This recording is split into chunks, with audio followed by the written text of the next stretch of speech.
Hello everyone, my name is Shabbir Hussain Mustafa. I'm senior curator here at the National Gallery. Welcome to Tales That Turn. We've been kind of thinking about things that we've been making through exhibitions, but we've also been thinking about things we have been writing. And the artist poet, Latif Mohideen, who has also been very important in building this project, said something quite intriguing to me some years ago. He said to me that some poems are best read in silence and some poems are best read aloud. Some of you who were at the opening did kind of hear him read certain poems which he felt need to be read aloud. He uses the word declamation. And then as we were building this catalog, all my fellow co-authors are also here with me, incredible bunch of people. I also asked Latif Mohideen to read early manuscripts of some of the essays. And he came back to me with this comment. He said that what would it sound like if all of you read certain passages of your text out loud, because he felt that the texts were written in a tone where they needed to be delivered in some form. So what we will do today is each one of us, all six of us, and we will identify each author as we go along, but just to name them, we have Teo Hui Min, Cheng Jia Yun, Patrick Flores, Qinyi Lim, and Anissa Rahad, who is here. And we'll be kind of alternating between ourselves, but we'll end with Patrick reading about a figure that we admire very much, Jose Rizal, who is also a very important kind of a feature within this project, although not so present in the formal structures of the exhibition, but very much present in the catalog and in the thinking. So I'll start things off, and then I'll hand over to my colleague Hui Min. There will be some movement. By movement, I mean that we will have certain stagings in certain zones of this particular gallery. We will stay within this gallery, even though the exhibition stretches across 3 spaces plus the public circulation areas. So here goes. From inert Orientalist associations of the faraway, sensuous, exotic, unchanging, paradisiacal, seasonless, to the overt colonial constructions of the plantation, indolence, jungly, native, savage, and bountiful, the term tropical has become fraught with such stale remarks that it continues to perplex the best of minds. Its ability to shapeshift for colonialism, nationalism, and capitalism means that it has been prone to bewildering uses. Across the 20th century, this clever term creeps into architecture, design, and city planning as a climatic, aspirational, and futuristic concern. It propagates within the labyrinths of art history as a place, location, trope, and motif made known by the pastoral and baroque.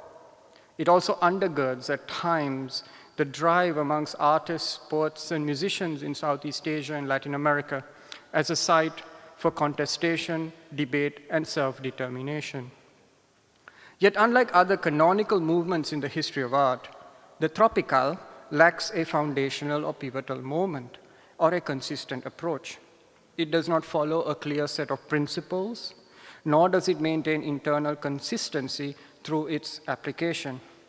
The only reliable marker of this perplexing phrase is its ability at offering turns in phrases, linguistic operations, and figurations of agency in and of place. For this point, I thank Patrick. The painter-poet Latif Mohideen, whose life work is an inspiration for this project, Tropical, Stories from Southeast Asia and Latin America, prefers the Malay equivalent, Tropica, which he likens to a state of restlessness that Southeast Asian vanguardist thinkers felt in the 1960s as they sought to overcome the lingering traces of coloniality, historical linearity, and even narratives of progress proffered by the newly independent nation state. For Latif Mohideen, Tropica is then a complex subterranean consciousness that is material and cerebral, whereby the practitioner may overcome the need for historical linear time through a heightened awareness. Although they never met, Latif Mohideen's double consciousness echoes a similar, if not identical, provocation offered by Hilio Oiticica, when he pronounced the Brazilian Portuguese equivalent tropicalia in the early 1960s. As can be seen, Oiticica notes, the myth of tropicality is much more than parrots and banana trees. It is the consciousness of not being conditioned by established structures, hence highly revolutionary in its entirety. It can be argued the transmutability of tropical, tropica, tropicalia has made it permanently plural and contradictory. It is an ever-present awareness that stretches across societies and domains, touching the philosophical, technological, hallucinatory, climatic, biophilic, and quarrelsome in all its assumed forms. Lee Kuan Yew, the founding Prime Minister of Singapore, deserves special mention here. Lee maintained a lifelong fascination with air conditioners and microclimates. Located just 1 degree north of the equator, Singapore is characterized by uniform temperature and pressure, high humidity, and abundant rainfall throughout the year. In 1999, when Lee was surveyed by the Wall Street Journal, he observed that the air conditioner had transformed productivity in Singapore. So much so that, and I quote him here, before aircon, mental concentration and with it the quality of work deteriorated as the day got hotter and more humid. After lunch, business in many tropical countries stopped until the cooler hours of the late afternoon, close quote. Lee argued that climate control enabled by the air conditioner meant that, and I quote him again, tropical zones need no longer lag behind, close quote. This quest as optimization led to an architectural revolution in Singapore from the 1950s onwards.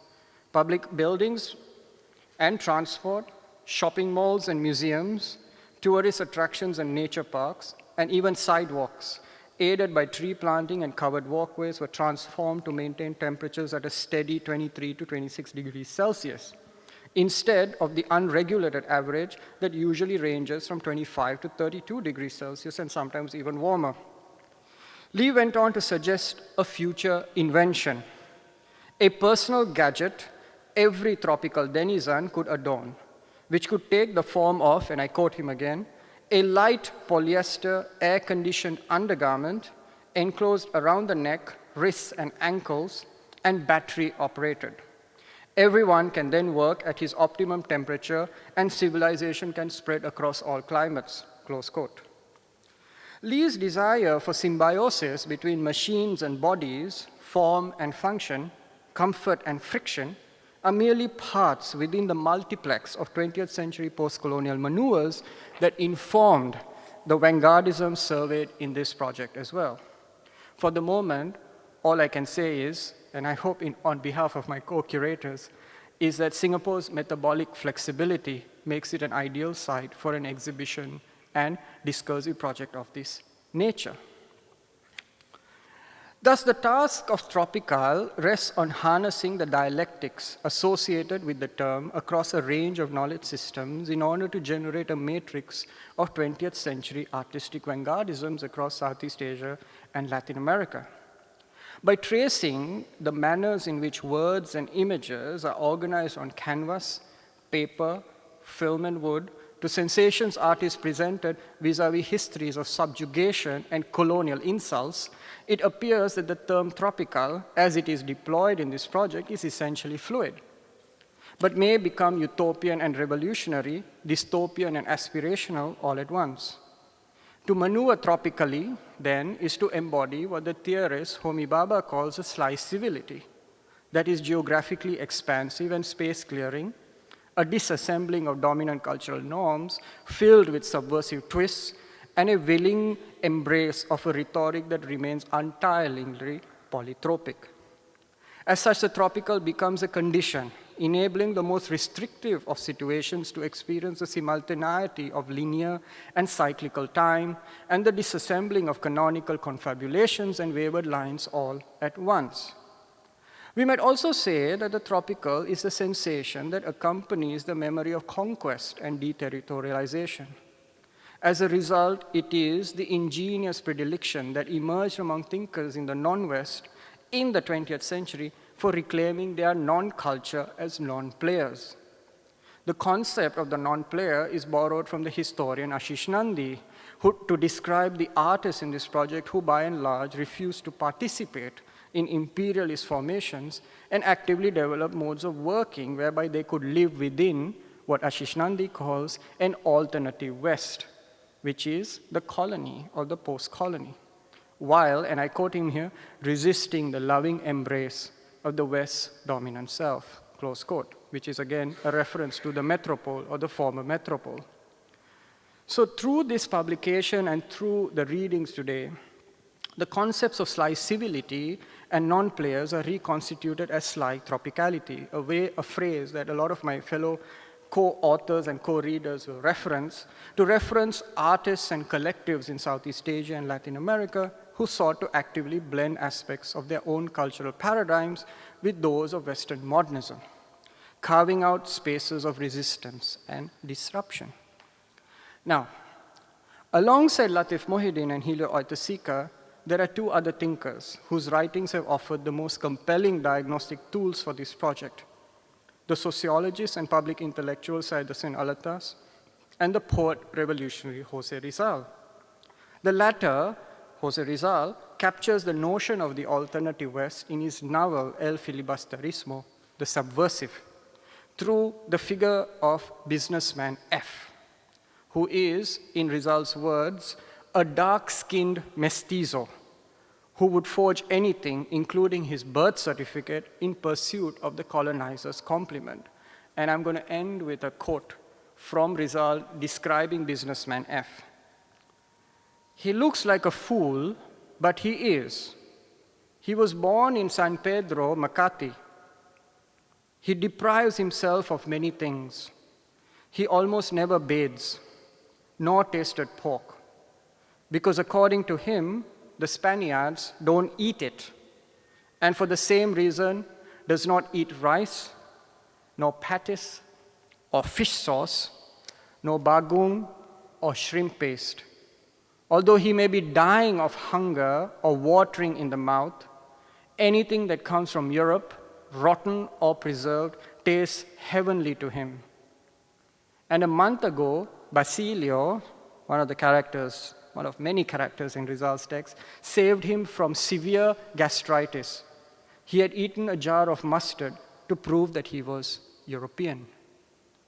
So as Mustafa was sharing with us, as we thought through this first section of the exhibition, which is really the gallery that we're standing in right now, the text, The Myth of the Lazy Native, written in 1977 here in Singapore at the University of Malaya by Syed Hussain Alatas, provided a very important starting point. Through this, the word indolence emerged as a powerful tool, one which Alatas credits to Jose Rizal's 1890 text, The Indolence of the Filipinos. And we will return through my colleagues Jia Yun and also Patrick to Rizal later on.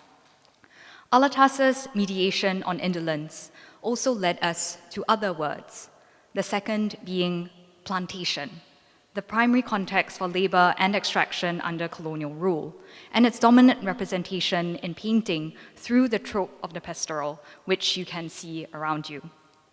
From there, we came to revolution, and finally, the notion of futures, which I will return to a little later this evening. But for now, please allow me to briefly delve into indolence and some of the broader entanglements of our project. In 1977, Syed Hussain Alatas authored The Myth of the Lazy Native. The invocation of myth in the provocative poeticism of the book's title is a reference to the social process through which hearsay transforms into received knowledge through repetition. Alatas promises his readers that his texts will unravel the problematics behind the colonial fabulation that peoples in Southeast Asia had an innate aversion to work. He analyzes how this picture of the colonial subject had been constructed, revealing that, and I quote, "These images had been circulated among countless thousands of minds in the course of more than 4 centuries by hundreds of books and continuous verbal communications, largely uncritically and with little consideration of their effects."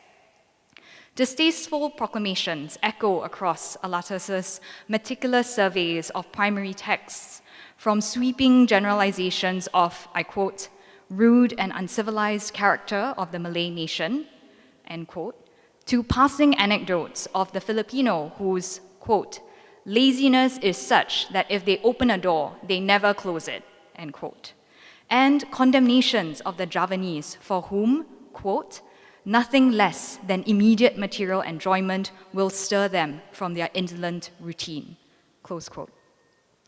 Alatas argues that such derogatory opinions were accepted unambiguously because the image of an unambitious and difficult subject made them ideal scapegoats for any failings in the efficacy of the colonial project. This ideological conditioning in turn justified that the colonial plantation and mineral extraction be seen as markers of progress and civilizational achievement. In his critique, Alatas gradually transforms indolence into a space for resistance and strategic defiance, or what this exhibition and my colleagues call a sly tropicality. Nearly 5 decades after its publication, the myth of the lazy native continues to reverberate across Southeast Asia, offering a range of discursive tools that may be harnessed for our purposes in reading images. A key site of contention in tropical is the long-standing trope of the pastoral in representations of Southeast Asia and Latin America. In painting, this convention often resulted in depictions of an ideal colonized subject, voluntarily offering their labor as part of their indenture within the material conditions of the plantation. These images of idyll manifested the desire to possess the landscape and its promises of economic return, concealing within their peaceful tableaus the extractive structures of the cash crop system. Like how Alatas shifts the negative connotation of indolence into a space for resistance, artists sought to reclaim the image of the docile laborer in painting and recenter their subjectivities. In O Vendedor de Frutas, The Fruit Seller, the Brazilian artist Tarsila do Amaral composes a seemingly innocuous portrait of a fruit seller in the foreground. The painting is rich with received expectations of tropical paradise. In a hollowed-out coconut boat, overflowing with a cornucopia of oranges, bananas, and an impossibly spineless pineapple, he bobs along against an expanse of blue, offering his produce to the viewer. In the far right, the simplified forms of palm trees stretch upwards in an orderly, cultivated fashion. It is the vendor's expression, however, his partly lidded eyes and lips twisted in a half smile as he squarely turns towards us, that is the focus of do Amaral's vision. His gaze is sleepy and languid. He is indolent, but he is also disdainful, sneering, and playful. Thank you. Here we do a little skip and a hop to Gallery C of the tropical exhibition. And I will then link, I think, a lot of the ideas that Hui Min mentioned, the idea of powerful fabulations with actually the author that both Hui Min and Mustafa have also mentioned, Jose Rizal. And this also kind of very much acts as a kind of framework for us to look at the 15 artistic propositions that you see in the last gallery of tropical. So, El Filibusterismo follows the subversive actions of Simone as he sets out to devastate the colonial project through devices of disguise, subterfuge, and destruction. The novel opens aboard the steamship Tabo as it sails along Pasig River in Manila en route to Laguna that lies just south of the city. Aboard the Tabo, colonial stratification unfolds. From below deck loom brown faces and black heads, all types of Indios, Chinese and half-breeds, jammed among the merchandise and trunks, while up there on deck, under a tarpaulin that protects them from the sun, are seated on comfortable armchairs a few passengers dressed like Europeans, friars and office workers, smoking cigars and contemplating the countryside. Through the bifurcation of space and conditions of passage aboard the Tabo, Rizal depicts the colonial condition as a pictorial encounter. Unimpeded access to the surrounding landscape is a privilege reserved for the colonial elites. Below deck, the remaining passengers are confined to cramped quarters amidst the heat and noise of the steamship boiler. Far beyond the confines of the floating vessel, these hierarchical structures would be replicated and become a shared experience across colonized subjects in Southeast Asia and Latin America.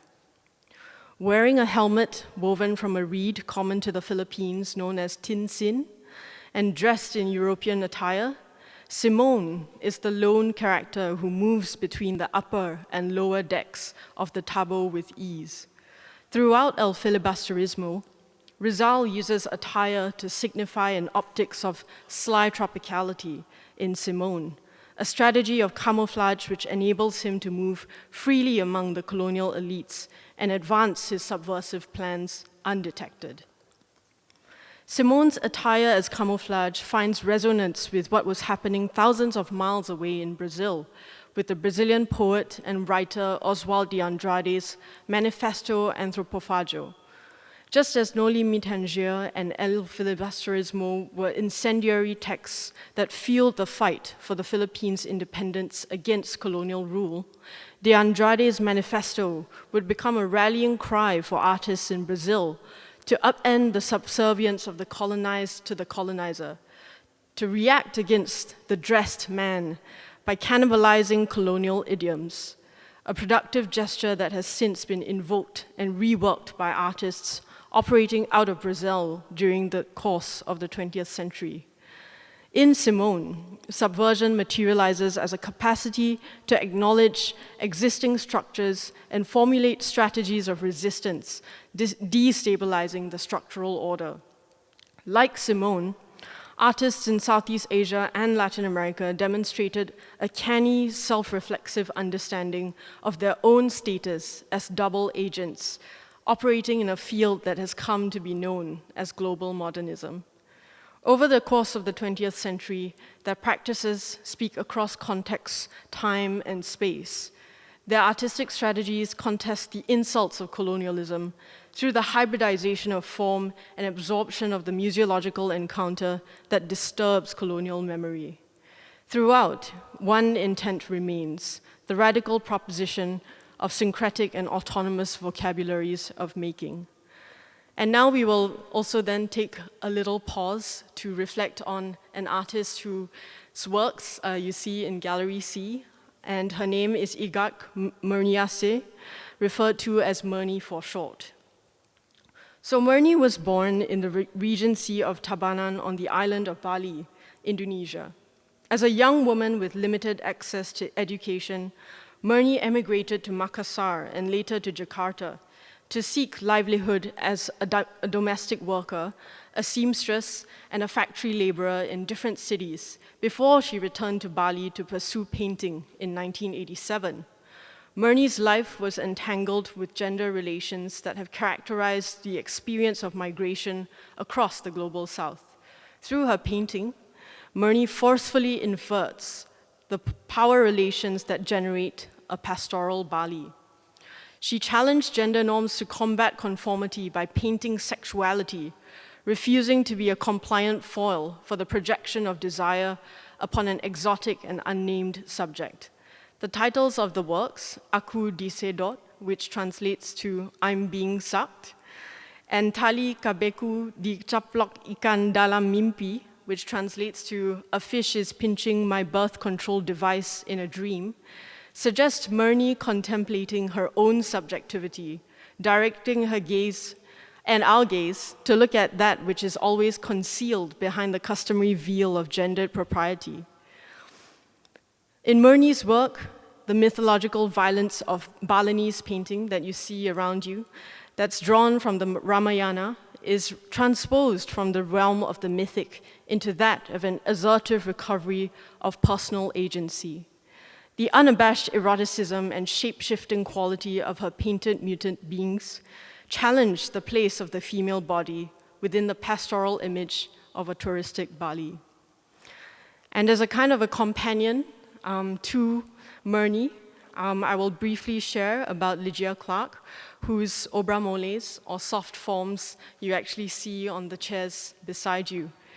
So working in Brazil, Lygia Clark's practice was impelled by her intent to break the frame of painting to overcome what she perceived as the fixed and therefore limited parameters between beholder and painting. From this rupture emerged an exploration of what Clark termed the organic line, a highly generative axis along which Clark would develop a geometry premised on relationality and intersubjectivity.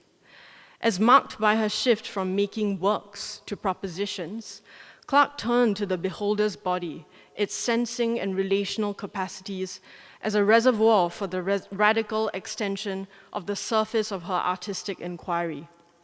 In Baba Anthropophagica, this expanded surface materializes as a growing and mutating skein of threads. Unspooled from each participant's mouth, the threads from the participating group are gathered onto a single prone figure, the figure gradually obscured by the densifying skein of thread and saliva until all spools are exhausted. The skein of threads is the materialization of a total surface that exists as an ephemeral and relational interface between individuals. Participants in Baba Anthropophagica have related the experience as a dissolution of the boundaries of self, suggesting a corporeally rooted yet therapeutic process.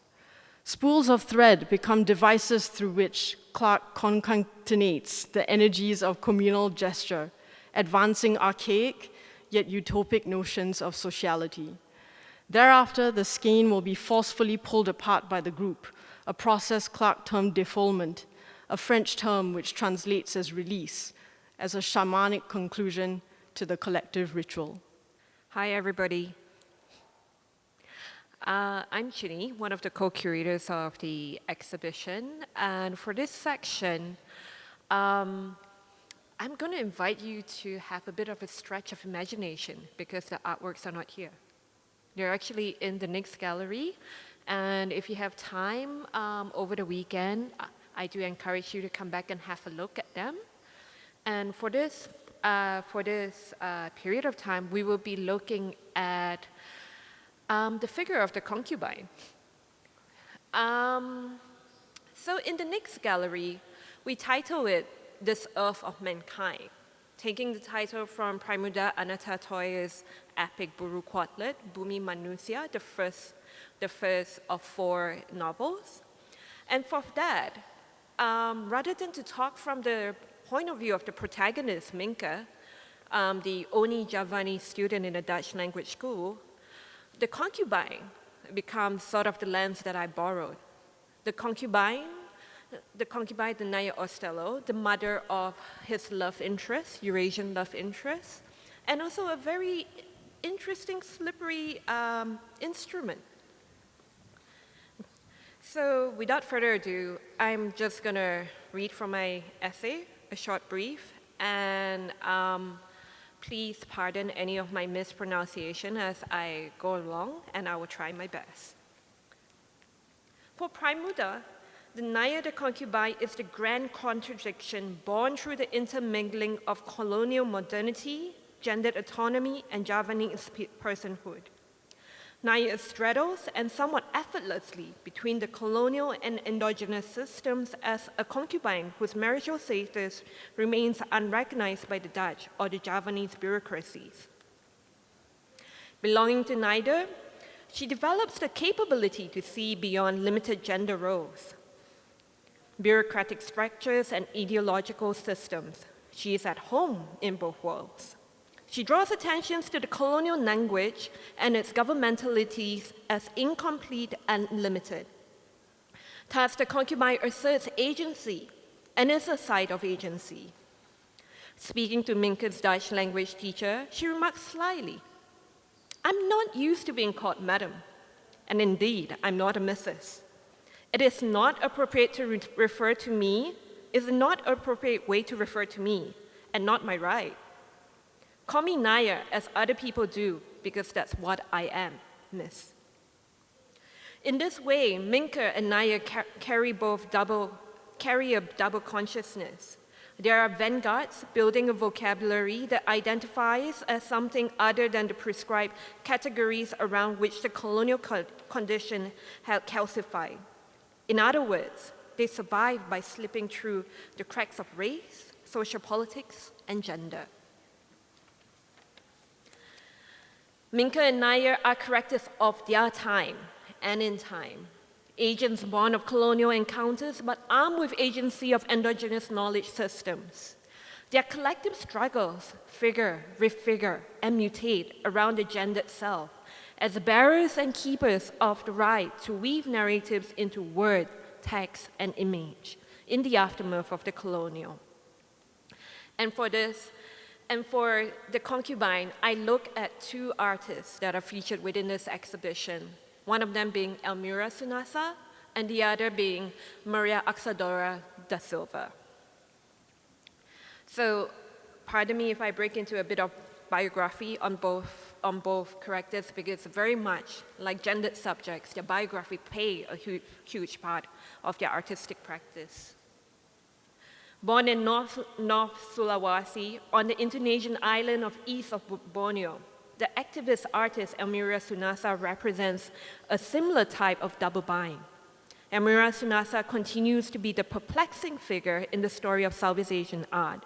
She was the only female figure of the Persatuan Ahli-Ahli Gambar Indonesia, Persagi, or also known as Association of Indonesian Painters, alongside male and largely Javanese peers, such as S. Sujojono, Afandi Infran, and Henda Gunawan, who are both very much in the first section of this gallery, and morph through a diverse array of professions: nurse, administrator, animal hunter, businesswoman, and poison maker before turning to painting. During the 1940s, at the height of the anti-colonial agitation in Dutch Indies, Elmira Sunasa began to amplify her assumed Manado and Tidorian heritage in colonial Batavia, which is today Jakarta. So to differentiate her place in a society and art circles that tended to default all too easily to Dutch and Javanese tongues. Now, why is this important?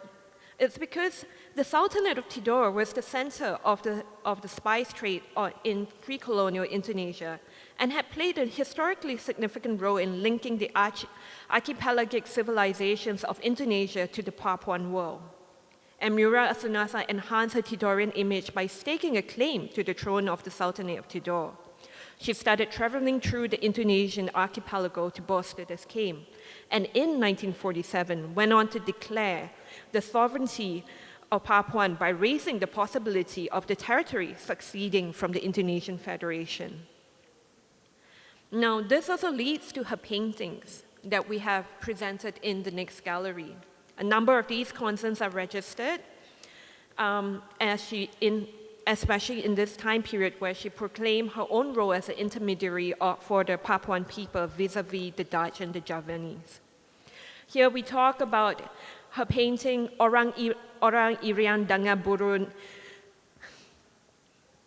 Tajanda Swasi, Irian Man with a Bird of Paradise, which features a man, a dukun, a shaman, embracing two birds of paradise. the Dukun's frontal gaze asserts his right to exist, to speak and desire. Endemic to Papua, the bird of paradise has become a fascination within European aesthetics since the 16th century and stood at the center of feather trade in the 19th century, leading to hunters seeking their plumes for fame, but mostly for fortune. Here, it remains a subject of debate amongst art historians and Elmira Sunasa's biography if her self-professed claims of sovereignty were driven by a desire for primitive tropes that were rampant within the colonial anthropology of that time, or whether her choice at depicting the life world of indigenous people, hill tribes, shamanic thinking at the furthest edge of Indonesia was a counterattack against her largely Javanese male peers who sought the heroic images of the Indonesian national revolution. Elmira Sunasa did not succeed to the throne of Tidore, and West Papua remained a part of the newly independent Indonesia. Yet, the assertive subaltern subjects of her paintings did tease, annoy, and defy the hierarchies of nationalist heroism within Javanese art circles of Batavia, where these paintings were exhibited within the critical decade of the 1940s. Rather than the pastoral landscape of the Mui Indies, the beautiful Indies, Elmira Sunasa's painting slip prototypal pictorial designs into debates of subaltern communities and their representation in modern painting. Now I ask you to take a further stretch as we join the other half of this exhibition in Latin America to consider the curatorial efforts and museological focus of the Global South that has revolved around the recoveries of figures who not only depicted and spoke for the experience of the disenfranchised, but also epitomized their experiences by virtue of belonging to the same communities. Elmira, in her projection of trying to be part of the Sultanate, but more importantly, here we have born in a family of former plantation workers and artists in Campo Belo, Brazil. The Afro-Brazilian artist Maria Auxiliadora da Silva's art was shaped by her experiences in indenture and the circulating debates of negritude, which extended to the materials that she adopted, but also had access to. The surfaces of da Silva's paintings are built up with a combination of her hair, household oil paints, and wanda repair coating, a type of vehicular finishing paint. Being Afro-Brazilian and female meant that da Silva's art circulated at the periphery of Brazil's institutional circuits and were received by an audience that did not traditionally figure within Brazilian art circles during the 1950s and 60s, when particularized definitions of abstraction, concrete, and geometric art dominated. Speaking through her experiences as a factory seamstress and housekeeper in Sao Paulo during the late 1940s, da Silva turned to a range of everyday socialities and rituals which governed the communities around her. In particular, the painting that we chose for this exhibition, Capoeira, she furthers her attention on the daily lives and intimacy of the Afro-Brazilian worlds and aesthetics by detailing the stitching in each individual's garment, combining dance, spirituality, acrobatics, and music into a fluid and dynamic style of combat. Capoeira originated among the enslaved Afro-Brazilians as a form of resistance and self-defense against their oppressors. Disguised as a dance, capoeira allowed them to train their fighting skills, which you see in the painting. In the 19th century, the Brazilian government prohibited capoeira as it was seen as a potential tool for rebellion and escape among the enslaved Africans. The ban continued even after slavery was abolished in 1888 and eventually lifted in 1930s, where efforts were made to recognize and preserve capoeira as part of Brazil's cultural heritage. Rendered in dynamic colors, da Silva's capoeiristas display a range of moves. Their shifting rhythms allude to a bucolic time when discrimination between races was not apparent. At the right edge of the painting, a female onlooker leans into another, providing a tender and intimate gesture of support, implying a close relationship. In colonial Dutch East Indies, it was customary for a woman who was selected to be a concubine to exchange her colored kabaya for a white one and to adopt slippers as daily wear. This change of attire symbolized a woman's shift in status and passage from the Indonesian world into the modernized Indian society. These societal cracks can be brought to the forefront just as Naya does in the ending chapter of Pramuda's novel, when she, as a figure of the subaltern, disrupts the order in a colonial court by addressing the male members of the judiciary in Dutch, a language forbidden to the natives and a signifier of class difference. Who has turned me into a concubine? Who has turned us into Nayas? The idea of the concubine and concubinage is elaborated in the manifesto written by David Alfaro Cisqueros and signed by the Union of Mexican Workers, Technicians, Painters, and Sculptors, over there, in 1923. On their side, the exploiters of the people in concubinage were traitors who sell blood of soldiers who fought in the revolution, seen as a consequence of those who side with the colonizers. By questioning the original colonizing impetus behind the construction of the concubine, Naya reminds us about the questions of authenticity, framing, and empowerment, which these artists from Southeast Asia and Latin America have been subverting. All this time under the circumstances created and conditioned by instruments of Western colonial hegemony, in pursuit of a new, where ideas of the West could be held with, reinterpreted, and against on our own. So hello again. I will be reading from another section of my essay, and its title is Futures. As artists from Southeast Asia and Latin America sought to rework the structures of painting, a new point for departure emerged alongside visions of progress and industrialism brought about by the establishment of newly independent nation-states. The expansive vista of Basuki Abdullah's labor presents a fantastical aspiration for development tempered by the laborious process of industry. Recognizable features of pre-colonial architecture from the history of civilizations are composed into new hybrid monuments that soar into the cosmos. Cut from a rock face in the upper left corner, two effigies in the distinctive iconography of ancient Egypt overlook the scene. A pyramid at the base of the mountain appears to engulf a structure reminiscent of the Taj Mahal in Agra, India. Connecting these two grand mausoleums of remembrance, Basuki Abdullah narrates a utopic future built upon an uncomplicated proximity of sympathetic as opposed to conflicting and competing civilizations. Aqueducts stretch across the midground, leading to a scene where minuscule but clearly distinguishable workers toil. The diminished scale of the human form emphasizes the sheer monumentality of the work that lies ahead. Behind them, a large courtyard anchored by minarets at its four corners recalls the spectacular architecture of historic mosques. The emptiness of its courtyard is a contrast to the swarming crowd that surrounds its walls and spill into the sprawling city beyond. Distinguishing between these spaces of accessibility and inaccessibility, a diagonal gash in the landscape bisects the foreground of the painting to reveal the subterranean foundations of Basuki Abdullah's utopia, held up by earth, stone, wood, and labor. In the background, the flat tops of modernist buildings fuse into stupa-like forms against the skyline, transmutations of metropolitan skyscrapers and ancient religious sites such as Bagan in Myanmar.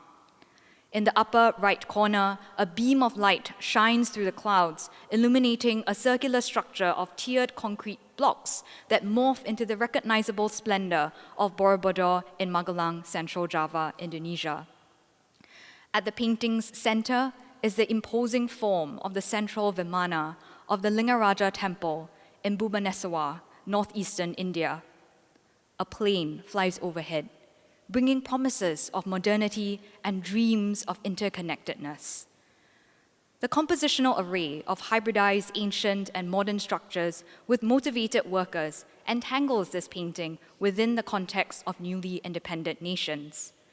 They are reminiscent of Jawaharlal Nehru's claim that the new temples of India would be the factories and dams made of concrete and steel.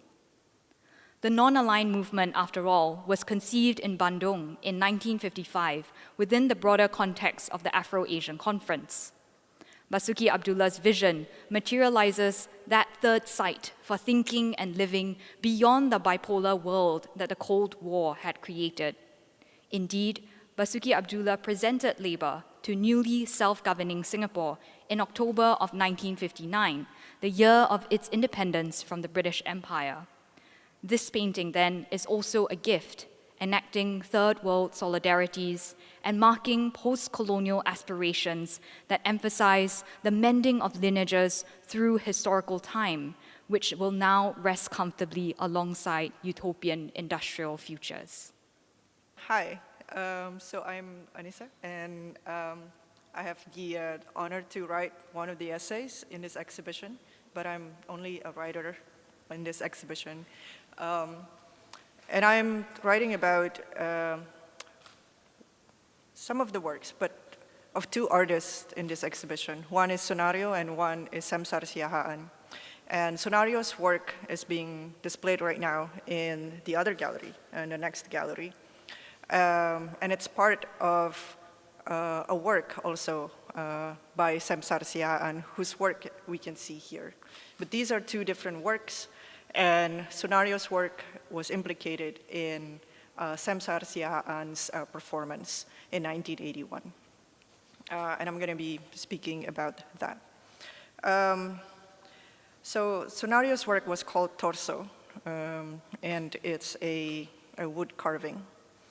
And in 1981, Sonario received an urgent phone call about an incident. He said that a student at the school, the Faculty of Art and Design in ITB, or Bandung Institute of Technology,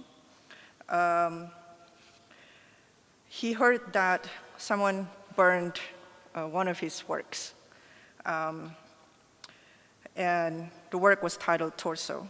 And the sculpture had just returned from being shown at the 4th Triennale in India at the Lalit Kala Academy in New Delhi in 1978, and the Contemporary Art Show at Fukuoka Art Museum in Japan in 1980. And Sonario was told that the act of vandalism was committed by none other than his student, so Samsar Siahaan. Siahaan has dragged Torso and its crate, used for storage and shipping, into the central court at the school, launching into a diatribe against how Torso represented an exploitation of the ethnic traditional art of indigenous groups. Siahaan set the work on fire. He wrapped the charred remains with banana leaves, likening it to a metaphorical gauze for the wounds and scars inflicted by the violence of colonialism and capitalism. The new object was then presented to the onlooking faculty and students as Siahaan's new work, titled Ole Ole dari Desa 2, or Souvenirs from the Village 2, along with the following manifesto. And I quote, "Dear gentlemen, it is time for art and its academies to descend into the dominant societies of Indonesia, of farmers and fishermen. It should humbly interact with society without fantasizing or masturbation. Art academies should demand for reality, for the sake of a complete and worthy image of Indonesia's prosperity." And so this event was reported again and again in the 80s. One journalist in a later reflection describes it as quote-unquote dongeng yang tak pernah lekang dimakan zaman, or a timeless tale that may be told and retold across generations. Art historian T.K. Sabapathy notes that as a result of the act, Siahaan was, quote, the most watched, talked about, and reported artist in the 1980s, unquote. And within the art historical streams, Siahaan's protests departs from the formal and modernist works of established Indonesian artists of the time, like Sonario, towards a fiery performative modes of working that boldly foreground social, political, and environmental concerns. Ole Ole, or Souvenirs from the Village, or Desa, represents the voice of a younger generations of artists whose formative experiences in Indonesian art academies during the 1970s were shaped by the presence and pressure of President Suharto's dictatorial New Order regime and policy from 1968 to 1998. So in 1988, Sia An also staged another exhibition, and he also published another manifesto. And the excerpt of the manifesto is hung here, My Art of Liberation. And one of the paintings exhibited in the exhibition, along with drawings, is also here. It's sort of a twist of Manet's Olympia. And this one is titled Olympia, Identitas Ibu dan Anak, or Olympia, Identity of Mother and Child. And this is very representative of Semsar's work. And his sort of prioritization of representing art for the people, for liberation, for the disenfranchised. So to continue on, and back to oleh-oleh, or back to souvenirs from the desa, from the village.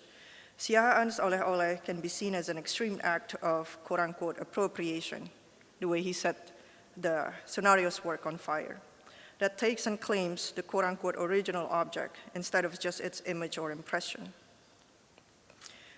Fire as a material is inherently violent, but it possesses a seductive quality and the potentiality to rebirth a ritual and an event with new stages of being.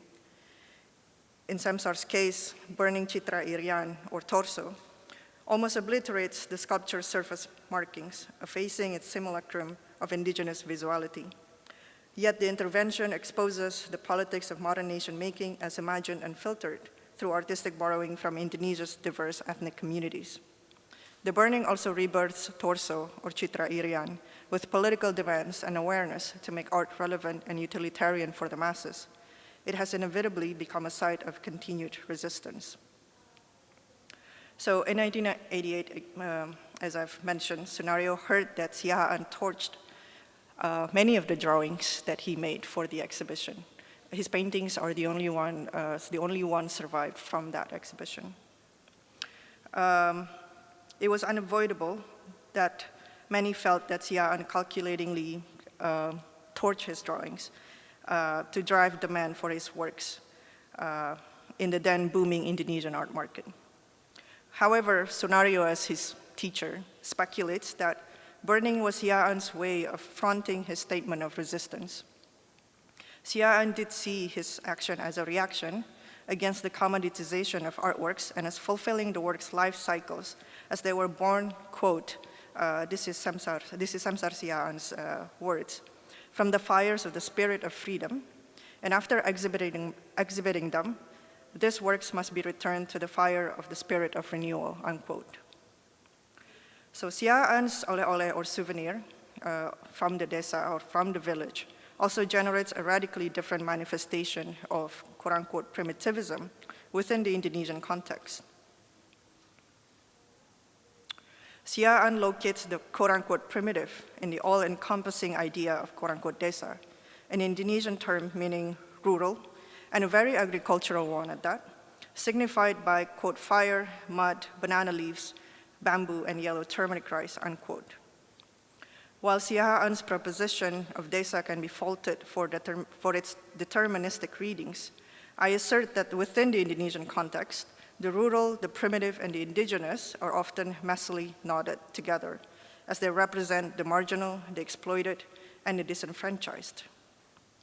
The desa, as the locus of the primitive in Sia An's understanding, also pointed to its antithetical proposition to the quote-unquote urban, and therefore the quote-unquote modern, and its institutionalized aesthetics and practices that Sia An fought hard to dismantle. Thank you. My contribution to this conversation on the tropical is the promise of the tropic as a method, which I regard as a procedure of turning, like a turn of phrase in rhetoric, or a turn of season in climate, or the general turn from state to state or condition to condition. The impulse of the tropic, therefore, is a poetics and a technology. I invest in the talent of the tropic to perform, to shift, to incline, to relate to others. In fact, this relationship is an ethical one, and it animates this exhibition. For Southeast Asia to be with another region, to claim or elect an affinity, a phenomenological symmetry, in the words of Drusilla Cornell, and ultimately a solidarity with Latin America, or by extension the Third World, or the Global South, is an ethical and geopoetic claim and not a geopolitical consolidation. In a way, it is a proposition to complicate or complexify the comparatist framework or the comparative form. The tropic leads us to an art historical alterity and not just to another art history, obsessed with identity and authenticity. In this regard, I turn to the word kalibutan from the central islands of the Visayas in the Philippines. Its translation in English is the world or the cosmos, but it is also at the same time cognition and consciousness, although not in terms of the total control of faculty, as it merely grazes the intellect as if to enhance intuition. Kalibutan is aroundness and awareness, with its own imagery and visual form of the circle. The root word is libot, which is the environment, the perimeter, the radius, the vicinity, and the migration. In the northern language of Ilocano, I recently found out, it is also procession. Furthermore, the root word references the orbit and the act of encompassing. In everyday speech, however, kalibutan likewise speaks to thoughtfulness on the one hand, and the state of either unknowing or disclaiming on the other. In the translation from Spanish in the 19th century lexicon, it is desconocer, a disavowal. In Visayan, it is ambot, which expresses incognizance, indifference, or exasperation, something that resists convenient rationality or quick and definitive explanation.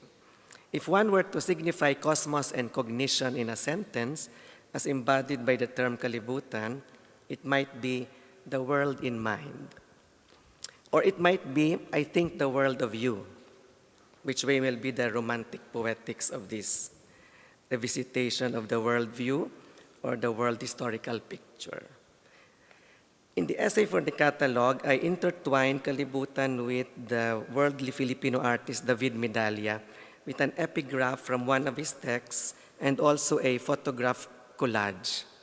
Embedded in the Hispanic Philippine is Southeast Asia and Latin America, unburdened by the great civilization of India and China, and ultimately and intricately wrought by multiple and successive colonialisms. The Philippine, in a way, may elude easy comparison within Southeast Asia and also Latin America, and assimilation. And perhaps exemplify the nature of the tropic or the tropical. So I begin this essay to speak of the exhibition, tropical, as a way to honor the temper of the word tropical as the terrain of monsoon assemblage, and a kind of writing that is always a turning of both the word and the world, an awareness and an aroundness that poignantly condenses in the Visayan term kalibutan at once cosmos and cognition, a structure of feeling and a feeling of structure.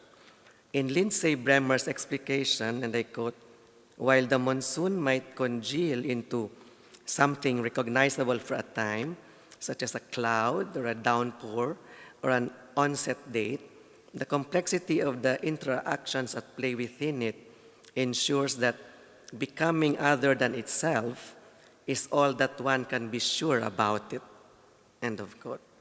Again, Rizal makes this becoming and other presence felt in this reflection of world historical forming, reminding us of his line in the incendiary novel No Limitangere in 1887, in the chapter of Sisa, the unhinged mother whose two sons, Crispin and Basilio, had gone missing and whom she would seek in desperation, one beaten, the other accused of theft.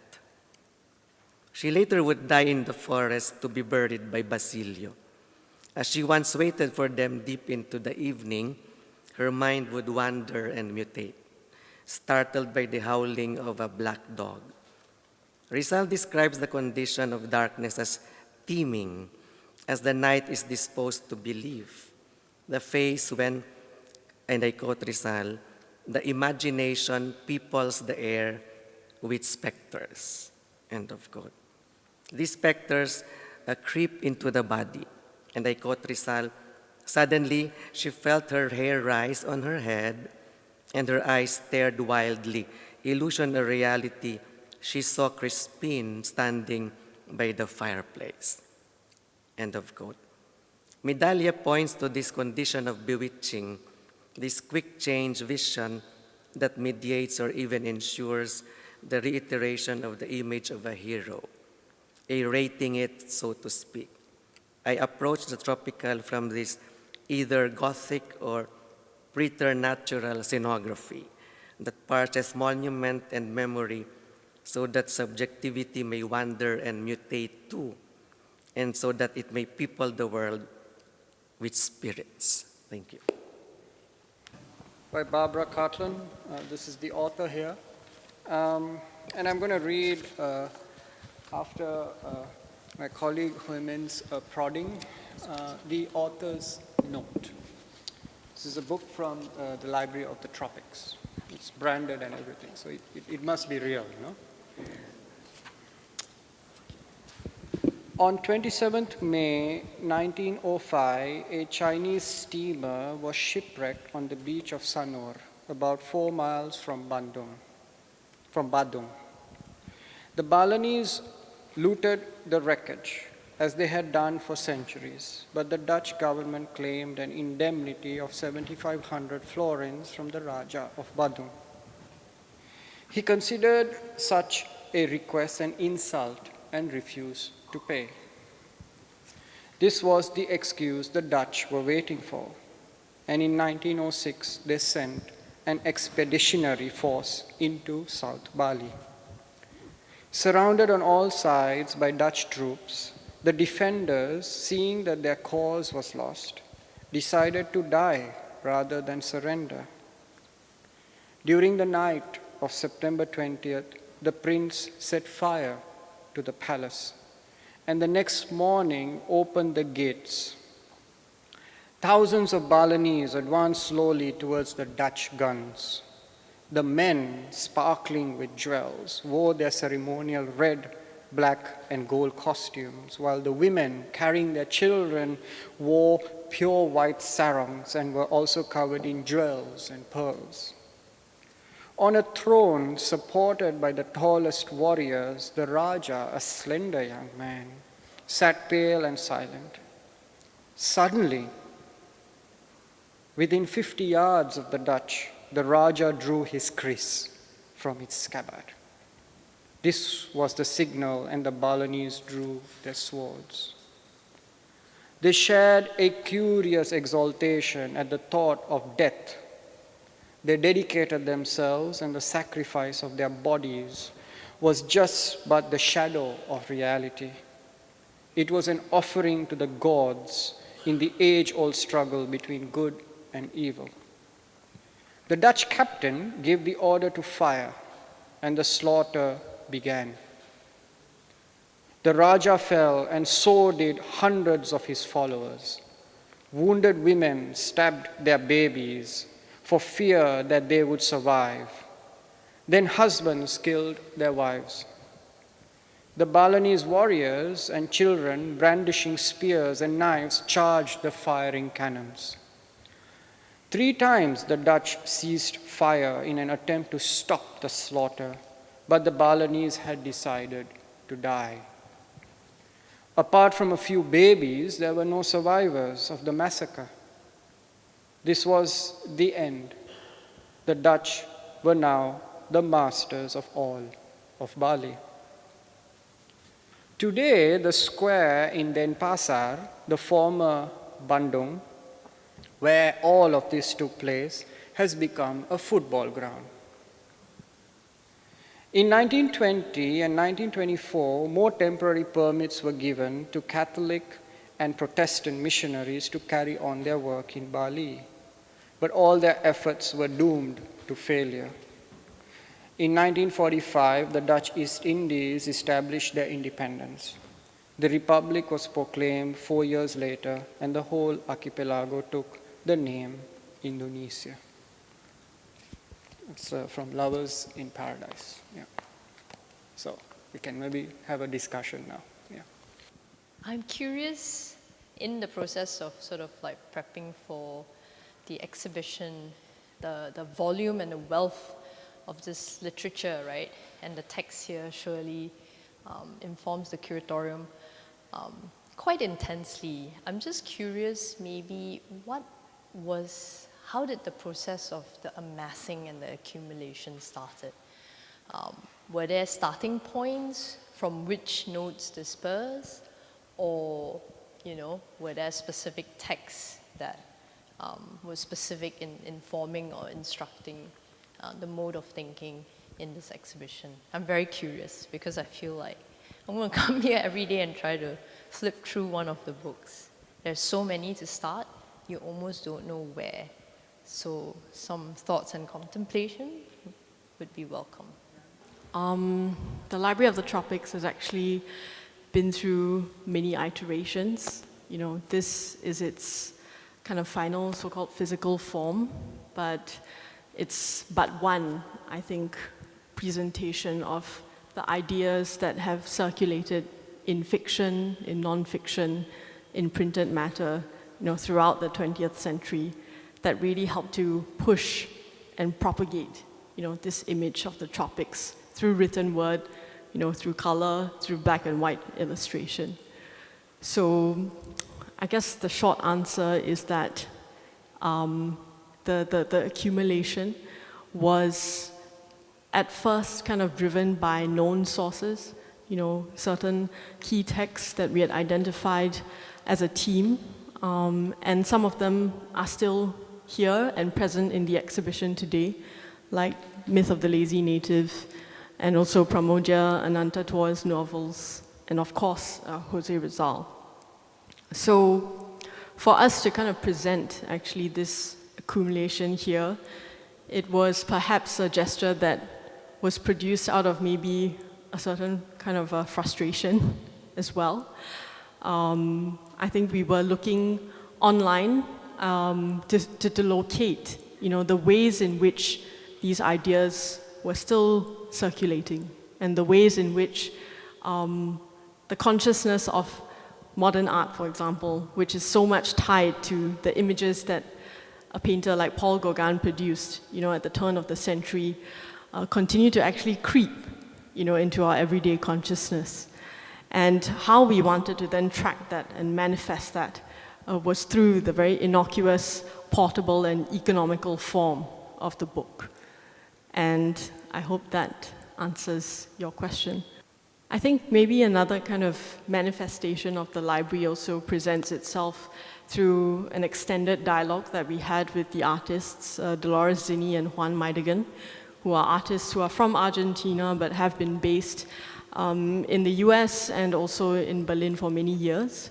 And through their practice, they have actually engaged extensively with the literary history or histories of Latin America. And they use that as a kind of a point of ingestion and a point of refraction in the generation of the site-specific commission that you see in the Singapore courtyard, which is titled Vientos Alisios, or actually it's translated to the kind of equatorial trade winds that actually shift Saharan sand onto Amazon soil and actually keep the land fertile year in and year out. So for us, to think about the kind of the lexicon of the tropics as something that's generated within a textual space was a very important and vital, I think, gesture for us to then question and also destabilize the known images that really kind of still continue to surround us today. Yeah. Actually, it's a very practical and kind of straightforward reason. We were looking to loan a Paul Gauguin painting, and we sent out numerous loan requests to various museums around the world, largely in North America and Western Europe. And we received kind of a lukewarm response. There were various reasons why the loans were simply not possible.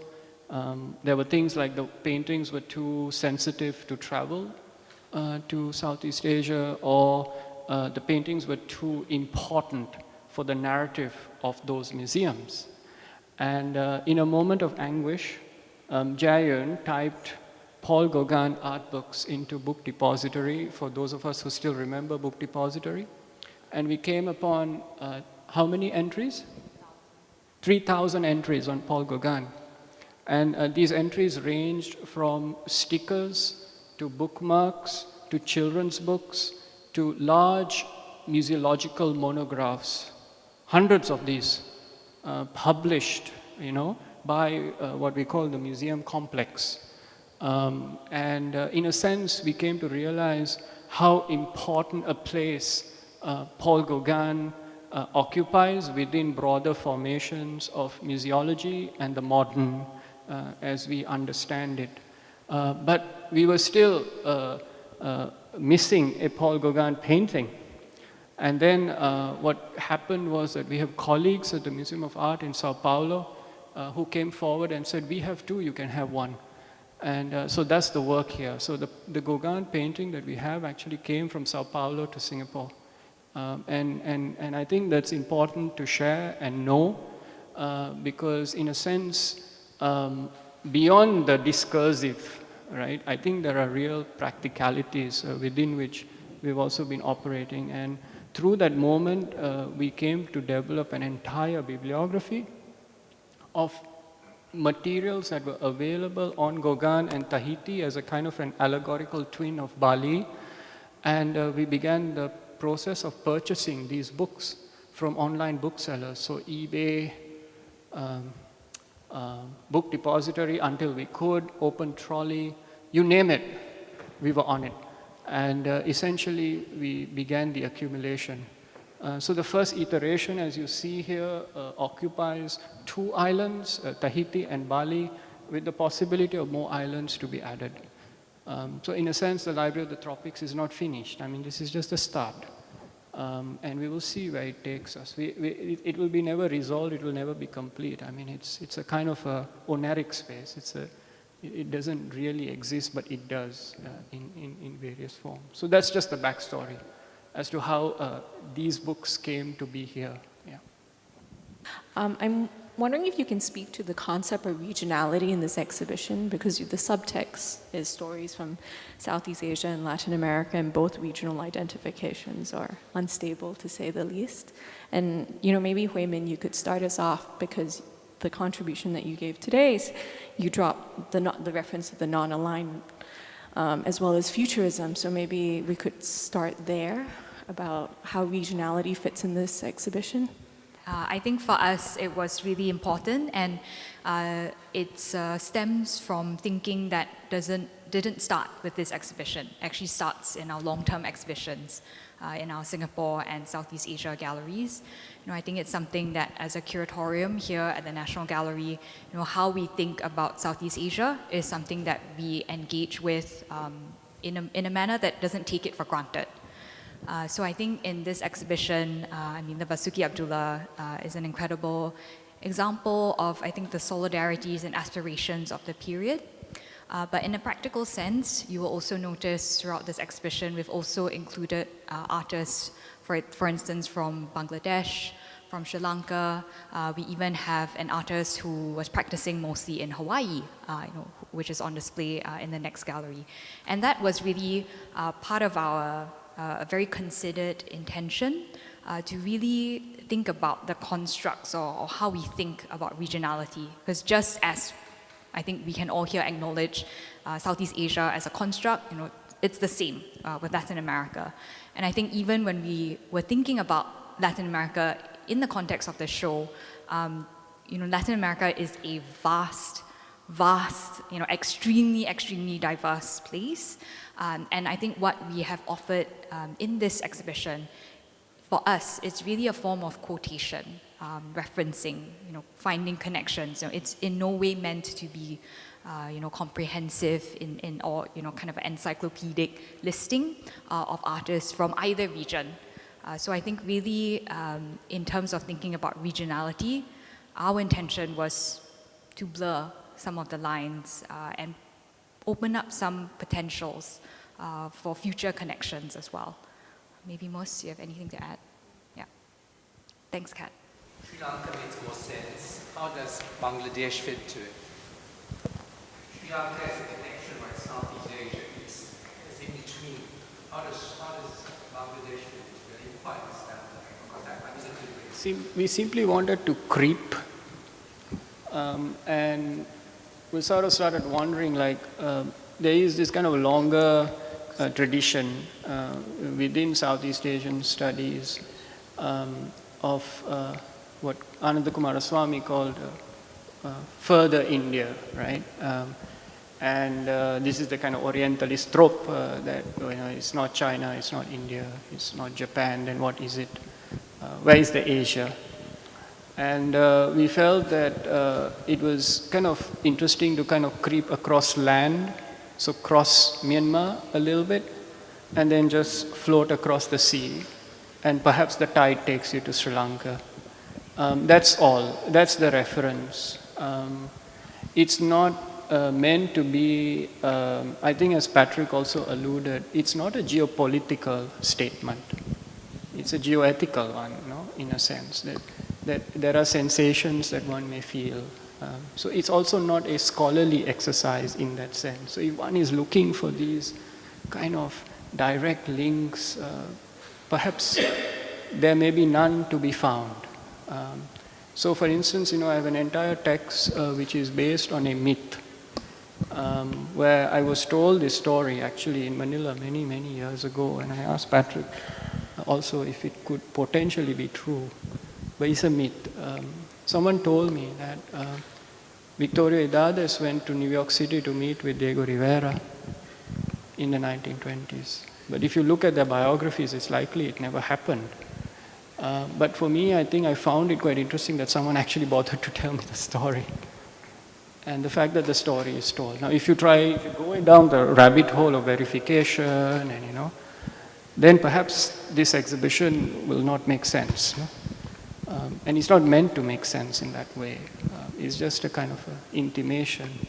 And we say this everywhere, we say that these are just working categories. We are not saying that these are fixed entities. And to not be, to even hold the anxiety of being comprehensive or being representative entirely all the time. I think this is a burden.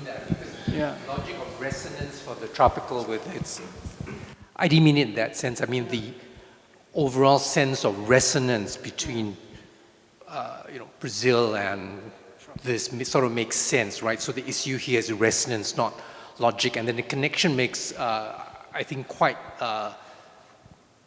sort of interesting intellectual sense to use different ideas of the tropical. So that's sort of interesting.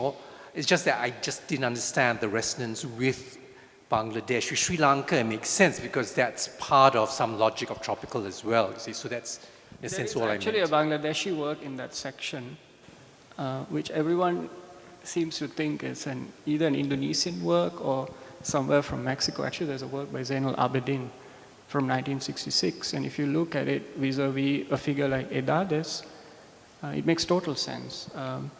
So this is sort of what we're also attempting. And there's Kamrul Hassan later on, and obviously the figure of Tagore is raised in the next section.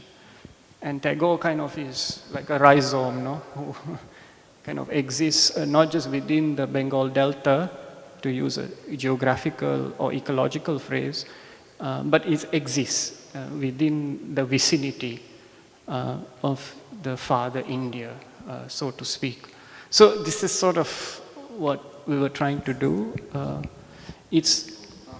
Yeah,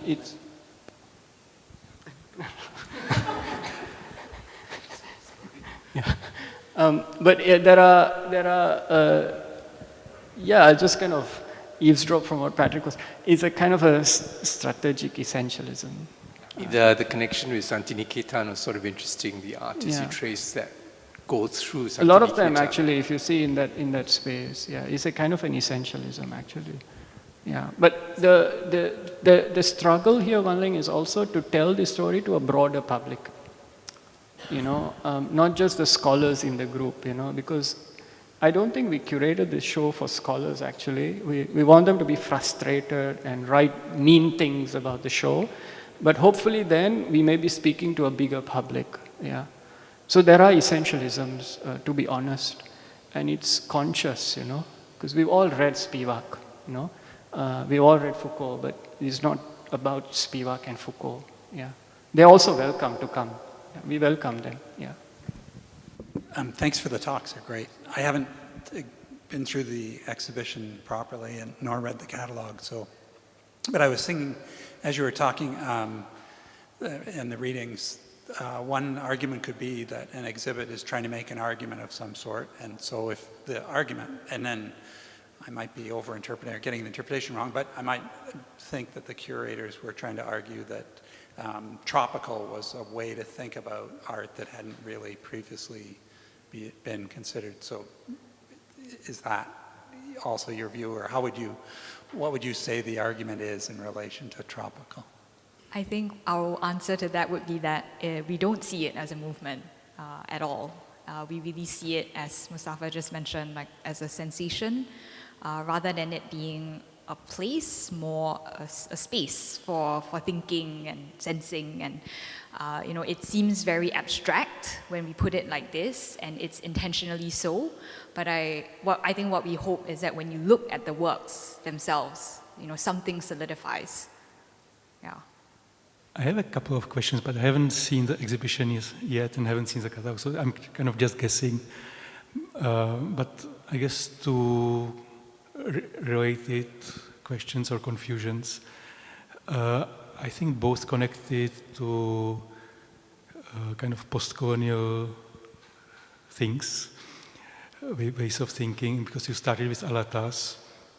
And I guess the first question is that in some of the talks that you presented, it seems like the connection, if I kind of exaggerate a little bit, between Latin America and Southeast Asia is kind of through the Western gaze, it's the other of Europe.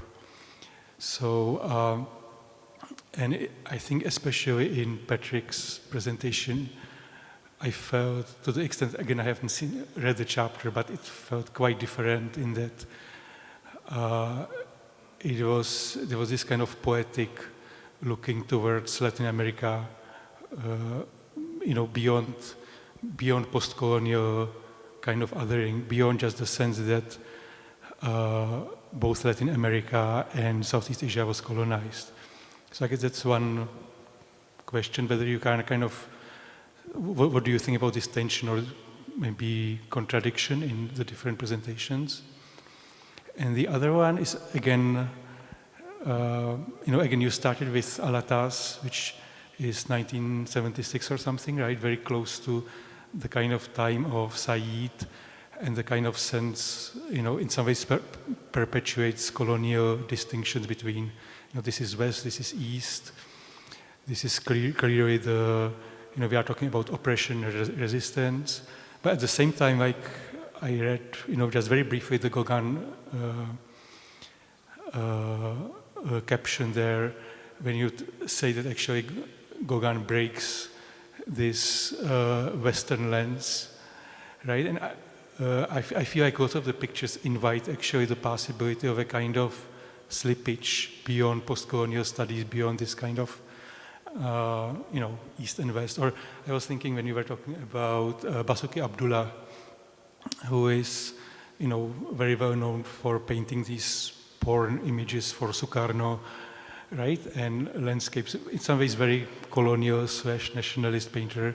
And, that's one interpretation of the painting, but it could be also interpreted as a touristic, and I think in many of these, or when one reads Rizal, there is a struggle and kind of balancing between colonial and maybe anti-colonial, rather than this kind of very clear distinction. So again, it's not a very well-formulated question, but what do you think, if you have any comments about these post-colonial specters? Yeah, thank you for the, it's interesting commentary. Please don't leave me.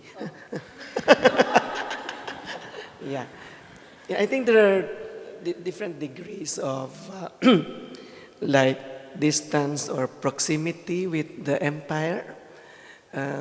Some, like the Philippines is, I think, exceptional because it's really where the Southeast Asia and Latin America sort of find their almost natural habitat. No?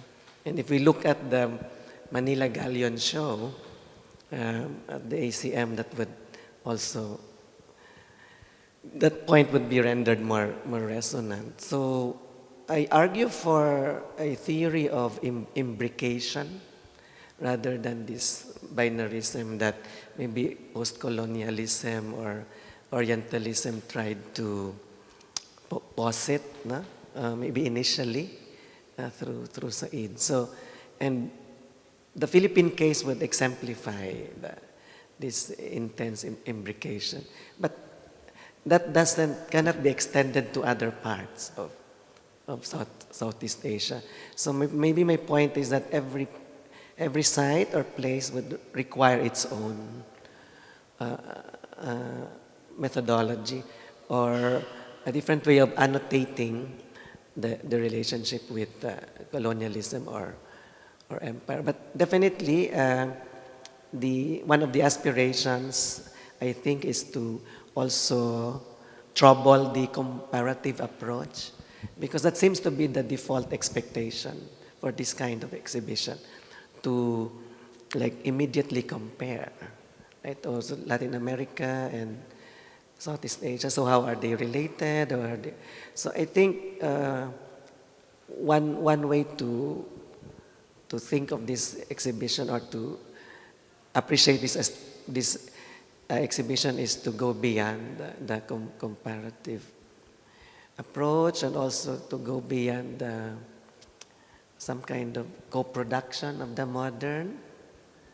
Yeah, I think we've made that point, that we also co-produce the modern, and Said has taught us a lesson on that. But I think there should be like a third moment, some kind of, I don't know what to call, a different form that is not too dependent on the critique of the empire. And also, yeah, something that will achieve a certain alterity. That was my I'm not saying I have the answer, but that's the prayer.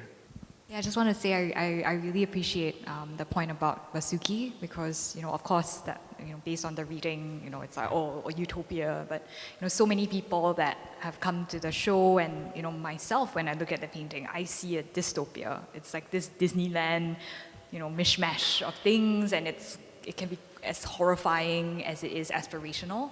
And I think those two things are so intimately connected when it comes to the story of our part of the world.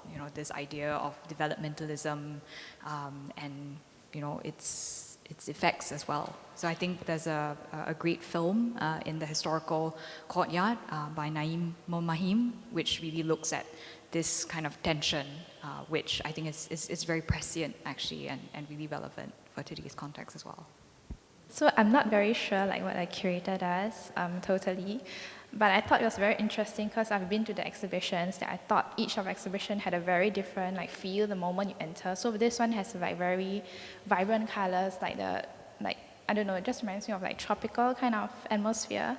Whereas the second and third gallery are like quite dark, and then there's like a very huge mirror which you can see the reflection of art, which I don't normally see in many different kind of exhibitions. And then you have the Tropicalia, which is like very humid, very green. So I thought, was this like an intentional choice of the curators to create this sort of environment? Because I think here, I really like the library because you can sit here, have conversation, read the books, but that's not really what I get in the other exhibitions. First, starting from parsing the question out about the design of the exhibition, which was a collaboration with Richard Hassel from Moha. The colors that you see, like ranging from the first gallery to the third gallery, was under great debate, and in which also derived from like some of the readings that we got from like artist writings, like people like Barbara Sassoni, who also spoke about the colors of like, the island and that you see through the textile. But clearly through the colors of the design over here was to emulate like from dawn to dusk. With regards to Tropicalia, that's wasn't intentional. Quite practical. Mainly because like,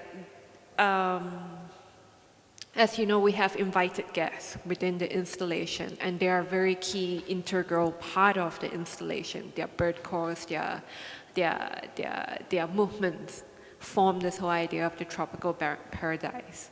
And in part, as the curators and the institution, we do have to play a role in being responsible for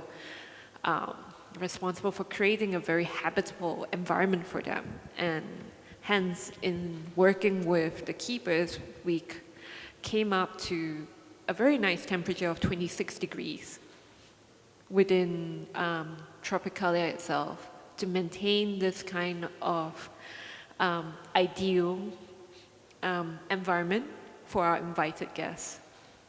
Like, I think every color choice in the show is quite intentional. But I think in the kind of long-ranging discussions that we had with Richard, I think it's quite funny because I feel as if working with color also illuminated our own biases.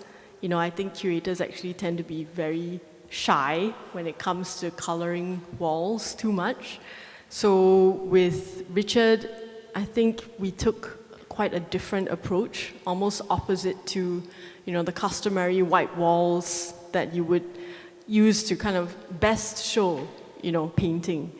But I think what we discovered by working with him as an architect was that he was also able to then pinpoint very specific shades that kind of support the artworks rather than drown them, And I think it could be a difference of 2 shades or 2 degrees too warm or too cool, and it could have all been quite different.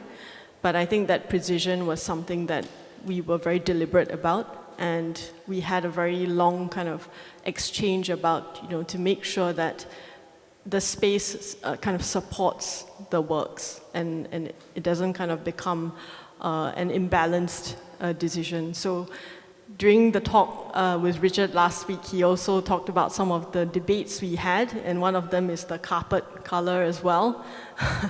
It used to be maybe a very vibrant shade of green that maybe, seems to say or utter or signify, the tropics. But I think through the discussions and also the considerations of what would be in the space, then I think we were able to then pivot away from that and settle on a color that perhaps didn't necessarily need to have this kind of a signifying function.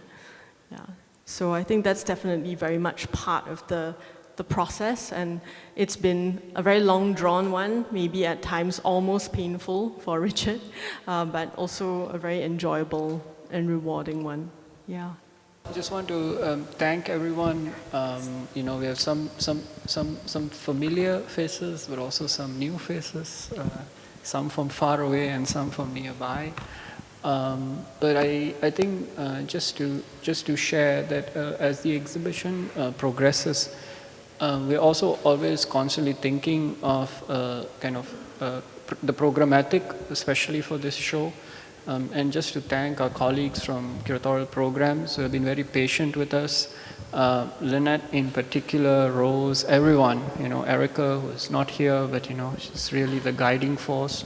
And I think one approach that we have taken sometimes to their frustration is that we've been kind of also evolving as the project evolves. So not becoming too fixed by certain modes.